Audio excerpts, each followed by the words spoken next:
అందరికీ నమస్తే. జనం గొంతుకు స్వాగతం. నేను మీ అనిల్ దేశాయ్. ఈరోజు మనం ఒక విషాదకరమైన సంఘటనను వినడం జరిగింది. ఎందుకు విషాదకరమైన సంఘటన అంటే దాదాపు ఇప్పుడు ఉన్న అయ్యవార్లలో లేదా ఒక పౌరోహిత్యం చేస్తున్నాను పూజారిత్వం చేస్తున్న వ్యక్తులలో అంతో ఇంతో హిందూ ధర్మం పట్ల కొంత అవగాహన లేకపోతే ఔదార్యము లేదా ప్రేమ కలిగిన వ్యక్తిగా మనము చిలుకూరు బాలాజీ రంగరాజన్ గారిని మనం చూడవచ్చు. ఎందుకంటే ఆయన కేవలం ఆలయ పూజారిగానే కాకుండా మునిసేవ పేరుతో దళితులను కూడా గర్భాలయంలోకి తీసుకురావడము, అదేవిధంగా ఆ యొక్క యువకులను అంటే ఏదైతే మనము అణగారిన వర్గాలు ఊళ్ళోకి రానివ్వడం లేదు అంటూ కొంతమంది ఎవరైతే ప్రశ్నిస్తున్నారో అలాంటి వాదనలకు చెక్ పెట్టే విధంగా వారికి సమాధానం చెప్పే రీతిలో వారిని భుజాలపై ఎత్తుకొని మునుసేవ నిర్వహించిన ఘనత చిలుకూరు బాలాజీ ఆలయ ప్రధాన అర్చకులు రంగరాజన్ గారికి వర్తిస్తుంది. అలాంటి చరిత్ర కలిగిన పూజారి రంగరాజన్ గారిని ఈరోజు దాడి చేయడం జరిగింది. అది కూడా హిందుత్వవాదం పేరుతో హిందూ యొక్క ధర్మం పేరుతో మాట్లాడే వ్యక్తులే ఆయన్ని దాడి చేసినట్లుగా మనకు అక్కడ వివరాలు పేర్లు కనబడుతున్నాయి. ఎందుకంటే పూర్తి వివరాలు ఇంకా పూర్తిగా మనకు రాలేదు అందుబాటులోకి. నేను ఈ వీడియో చేసే సమయానికి వారిద్దరి కూడా ఎవరైతే వీర రాఘవరెడ్డి దాడి చేసిన వ్యక్తి వీర రాఘవరెడ్డిగా చెప్పుకుంటున్నారో ఆయనకి కూడా కాల్ చేయడం జరిగింది. అదేవిధంగా ఆలయ ప్రధాన పూజారి రంగరాజన్ గారికి కూడా ఈ సందర్భంగా అసలు విషయం తెలుసుకుందామనే ఉద్దేశంతో కాల్ చేయడం జరిగింది. అయినా అని వారు ఇప్పుడు నేను ఈ వీడియో చేసే సమయానికి ఫోన్లో అందుబాటులోకి రాకపోవడంతో మొత్తానికైతే విషయాన్ని జనం గొంతు వీక్షకులకు తెలియజేయాలనే ఉద్దేశంతో ఈ వీడియో చేస్తున్నాను. నాకు అందిన సమాచారం వచ్చిన సోషల్ మీడియాలో వైరల్ అవుతున్న వీడియోలను బట్టి నేను ఇప్పుడు ఈ వీడియో చేస్తున్నాను. ఎందుకంటే మనం కూడా ప్రధానంగా చూడొచ్చు ఆయనని, అంటే ఇక్కడ దాడి చేసినట్లుగా మనకు వీడియో కనబడనప్పటికీ కాకపోతే మాత్రం ఏదైతే రంగరాజన్ గారి తండ్రి సౌందరరాజన్ గారు ఉన్నారో పోలీస్ స్టేషన్లో ఫిర్యాదు చేయడం జరిగింది. పోలీస్ స్టేషన్లో ఫిర్యాదు చేయడంతో ఆ యొక్క ఫిర్యాదును అనుసరించి మనము దాడి చేసినట్లుగా ఈ యొక్క ఒక అవగాహన, ఎందుకంటే ఎవరు కూడా మామూలుగా మాట్లాడితే పోలీస్ స్టేషన్లోకి పోయి ఫిర్యాదు చేయకపోవచ్చు, కానీ ఫిర్యాదు చేశారు, తనపై దాడి జరిగింది అనే ఉద్దేశంతో ఫిర్యాదు చేయడం జరిగింది. కాబట్టి మనము దానిని ఆయన యొక్క ఫిర్యాదును ఆధారం చేసుకొని ప్రాథమికంగా దాడి జరిగిందనే మాట్లాడుతున్నాం. దయచేసి వీక్షకులు కూడా ఈ విషయాన్ని గమనించాలి.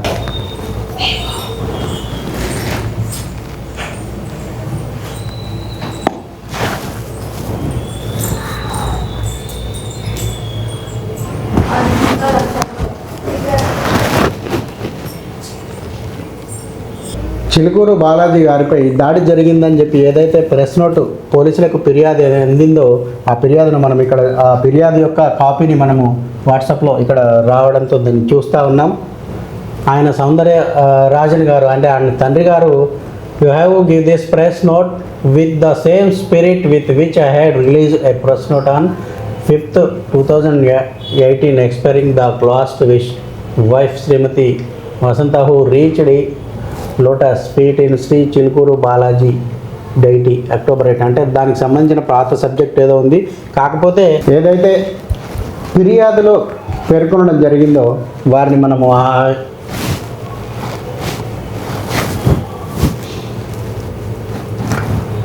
రంగరాజన్ గారిని మనం దాడి చేసినట్లుగా ఏదైతే మనకు ఫిర్యాదు అందుతుందో ఆ ఒక ఫిర్యాదును మనము అంటే టెంపుల్కు సంబంధించిన కొన్ని విషయాల ద్వారా దృష్టిలో పెట్టుకొని ఈ రామరాజ్యం అనే యొక్క హైందవ ధర్మం పేరుతో ఉద్యమం నిర్వహిస్తున్న వ్యక్తి మరి ఆయనపై దాడి చేయడానికి కారణాలు ఏమిటన్నది మనము పూర్తిగా వాళ్ళకి పోయి మన వీడియో వేస్తున్న సమయానికి తెలియని కారణంగా అసలు ఎందుకు దాడి జరిగింది ఏందనేది మనం నెక్స్ట్ రాబోయే వీడియోలో చర్చించుకుందాం. కాకపోతే మాత్రం ఈరోజు ఆయనపై దాడి జరిగింది అన్నదానికి మనకు అందిన వీడియో ఫోటోజీల ఆధారంగా ఈ యొక్క వీడియో చేయడం జరుగుతూ ఉంది. అదేవిధంగా మనం ఇప్పుడు వీడియో చేద్దాం. ఇప్పుడు ఏదైతే దాడి చేశారని చెబుతున్నారో వారి ఈ యొక్క అంటే ఈ యొక్క గ్రూపు ఇది వీరిందులో ఈయననే రామరాజ్యము సంబంధించిన ఫౌండర్ వీర రాఘవరెడ్డిగా మనకు అక్కడ చెప్పుకుంటున్నారు. ఇది ఎంతవరకు వాస్తవం అన్నది రాబోయే వీడియోలో మనం పూర్తి స్థాయిలో నివేదిక తీసుకుందాం. అదేవిధంగా ఇప్పుడు మనం కనుక ఇంకొక వీడియో చూసినట్లయితే ఇప్పుడు ఏదైతే ఉందో ఈ ఆలయంలోనికి ఏదైతే దాదాపు ఈ కార్లలో దాదాపు 30 మంది వరకు కూడా లోపలికి వచ్చినట్టుగా మనకు తెలుస్తాయి. వీళ్ళందరూ కూడా ఒకే రకమైన దుస్తులను, అదేవిధంగా కమాండోల మాదిరి దుస్తులను ధరించి కాషాయ కండువాలు ధరించి ఆలయంలోనికి వచ్చినట్టుగా అక్కడ విజువల్స్ ఆధారంగా మనకు తెలుస్తాయి. దాదాపు వీళ్ళందరూ కూడా 30 మంది వరకు ఉండొచ్చు అనే సంఖ్య చెప్తా ఉన్నారు. చూశారు కదా వీడియో. ఏదైతే ఈ లోపలికి వీరందరూ వచ్చారో వచ్చిన తర్వాత తనని మళ్ళీ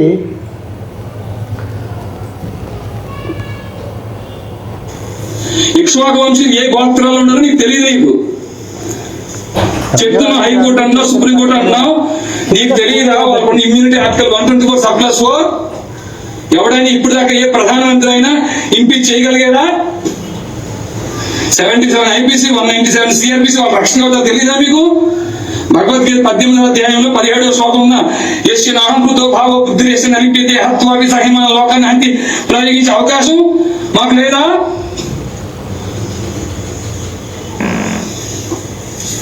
ఏమీ తెలియదండి అయ్యా. పండితులు వ్యాసం వేసుకుని తెలియని నట్టవింట శూద్రుల వనితలు స్వవచమౌటకు ఉపదేశించి సంతసిల్లి స్వరలయం బులెరుంగకని శిలత్ములై సుభక్తులకు సమానమని దురుకుగల నన్నే దొరకుడు బ్రోచురా. స్వరం తెలియదు. స్వరం తెలుసా? లయ తెలుసా? ఇక్ష్వాకు వంశీ ఏ గోత్రాలు ఉన్నారో తెలియదు. క్షాత్రం కలిగిన వారు మీ పరిధిలో ఎంతమంది ఉన్నారో తెలియదు. వైశ్య పరంపర 44వ శ్లోకంలో చెప్పిన వైశ్య కృషి పరీక్ష వాణిజ్యం మీ ఆలయ పరిధిలో ఎంతమంది ఉన్నారో తెలియదు. అన్ని మత ప్రార్థనా మందిరాల్లో బోధిస్తున్నారు ఈ దేశాన్ని ఎలా దోచుకోవాలని. తెలిసినలో ఒకటే, బలుపు అంతా ఒకటే, బలుపు అహంకారం ఒకటే. మీ స్వామి ఎప్పుడు నదుల బాణాలు పట్టుకొచ్చి మీ మాటలు ఉండడానికి ఉన్నారు.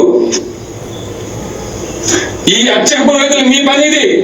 మీ ఆలయ పరిధిలో క్షాత్రం కలిగిన వారు ఏ గోత్రాల్లో ఉన్నా, వైశ్య పరంపర వారు ఏ గోత్రాల్లో ఉన్నా ధర్మస్థాపన కోసం కలిలో రామరాజ్యం ఏర్పాటు అయింది. భగవద్గీత 4వ అధ్యాయం 7-8 శ్లోకాల ప్రకారంగా. అయ్యా వీళ్ళు అనుకుంటున్నారు ఏమిటి? ఆయన నా వల్ల అయితలేదు నాన్న, నేను ఎగ్జామ్ లో ఫెయిల్ అయినాను, అన్నావు కదా, చెప్పింది వెంటూ నేర్చుకోవాలి. చూడు, అవకాశం ఇస్తున్నా, ఉగాది వరకు సమయం ఇస్తున్నా నీకు. రామరాజ్ ఉన్న అంతా పక్కన పెట్టు, రామరాజ్య స్థాపన కోసం పనిచేయి. ఆ తర్వాత లేదా ఎవరో కాపాడుతారు, ఎవరో చేస్తారు, రిపిటేషన్ SLPలు వేస్ట్, క్యూరేటివ్స్ దాకా ఉన్నాయి, వాళ్ళే దొంగలు. ఏ న్యాయమూర్తులైతే అన్బ్రైడల్ పవర్స్ తో ఆర్టికల్ 124(4) అనే ఇమ్యూనిటీతో 77 IPCతో జడ్జెస్ ప్రొటెక్షన్ యాక్ట్ తో ఇట్లాంటి రక్షణ కవచాలు పెట్టుకు విర్రవీగుతున్నారా? రక్షణ కవచాలు బ్రేక్ చేయడం కోసం వచ్చేవాడయ్యా మేము కూడా. అయ్యా వింటారా? మేము వచ్చింది న్యాయ వ్యవస్థ తోలు తీయడం కోసం. వాళ్ళ దగ్గరికి వెళ్ళి భిక్ష పడుకుంటావు, నువ్వు వెళ్ళి వాళ్ళ దగ్గరికి వెళ్ళి రిప్రెషన్ వేసి వాళ్ళు కొట్టేసి ఇంపీచ్మెంట్ చేసే అవకాశం నీకు ఆర్టికల్ 124(4) ఇచ్చిందా? ఇచ్చిందా మీకు? కలిగి బంధించడం కోసం వచ్చాను ఆయన మేము వచ్చింది. అయ్యా మీరు రావడం అందం మాకు లేకపోవచ్చు నాయన, కానీ మమ్మల్ని పంపించిన వాడు హరిగుణ మణిమయ స్వరములు గలమున శోభిల్లు భక్త కోడులలో. హరిగుణ శ్రీనిల గోత్ర క్షాత్రం గుండెల్లో ఉంటానంటే కాళ్ళ దగ్గర పెట్టిన దుర్మార్గుడు నేను. ఏ మాత్రం జాలి దయ లేను అని ఎందుకు వచ్చానంటే ఆ మొక్కంటి పిలిచిన పిలుపుకి వచ్చాను నేను. వీళ్ళలో ఒక్కరు కూడా వారి అన్నం కోసం కుటుంబం కోసం రాలేదు, ధర్మం కోసం ప్రాణం ఇవ్వడం కోసం వచ్చారు. ఆ తల్లి ఇంట్లో చెప్పి వస్తా నేను తిరిగి రాకపోతే మీరు నా కోసం బెంగ పెట్టుకోవద్దు అని చెప్పి వచ్చారు. ఇక్కడ దొంగలు ఎవరు తెలిసిన ఆయన? దొంగలు ఎవరు? మటర్లు మానభంగాలు చేసే వాళ్ళు కాదు. వాళ్ళని శిక్షించాల్సిన న్యాయమూర్తులు పనిచేయటం మానేశారు తండ్రి. వింటున్నారా? ఈ న్యాయమూర్తుల మీద 197 CRPC ప్రయోగించాల్సిన కేంద్ర రాష్ట్ర ప్రభుత్వాలు ఈ పని మానేసినాయి. ధర్మాన్ని బోధించి క్షాత్రం కలిగిన వారిని వెలికి తీసి వాళ్ళని గుర్తించి వారి పోషణ నిమిత్తం సైన్యంగా తయారు చేయించాల్సిన అధ్యయనంతో కూడా అధ్యాపనం చేయాల్సి మీ పని మీరు మానేశారు.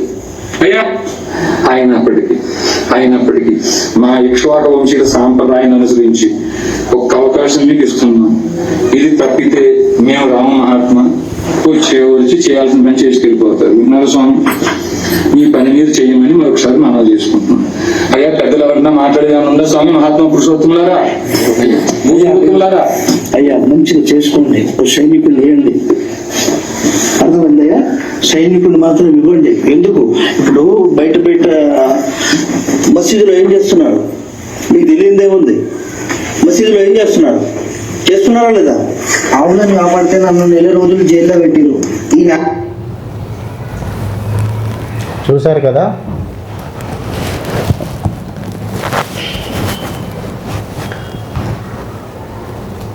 వాస్తవంగా అసలు అంతరంగంగా ఏం జరిగిందన్నది మనకు పూర్తి విషయాలు తెలియనప్పటికీ వైరల్ అవుతున్న ఈ వీడియో ద్వారా ఆయన్ని ఏదో రకం సంబంధించిన ఇష్యూలో కొంత బెదిరించినట్లుగా మనకు వీడియో చెప్తా ఉంది.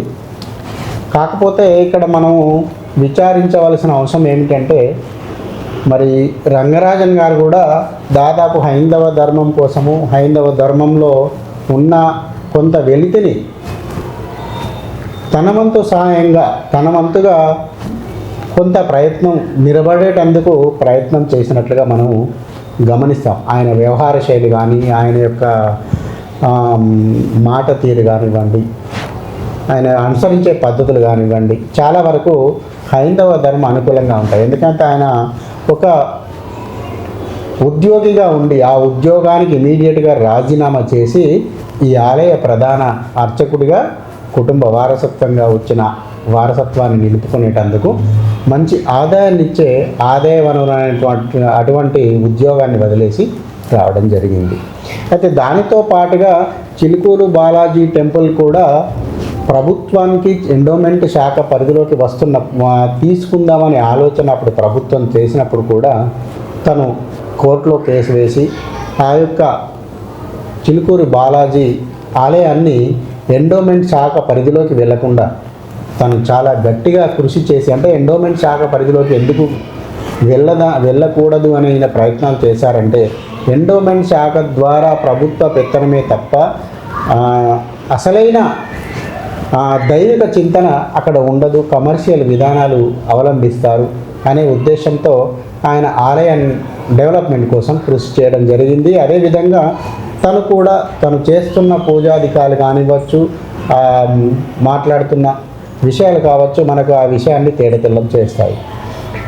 కాకపోతే ఈ దాడి ఎందుకు జరిగింది అనే వివరాలు పూర్తిగా మనం తెలుసుకునే ప్రయత్నం రాబోయే వీడియోలో తెలుసుకునే ప్రయత్నాన్ని చేద్దాం.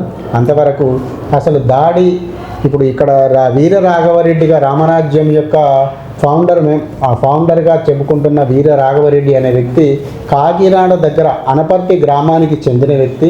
ఆయన కూడా మరి ఎప్పుడు కూడా దాడులు చేసిన సంఘటనలు లేవు అని ఆయన యొక్క తెలిసిన వారు చెబుతున్నారు.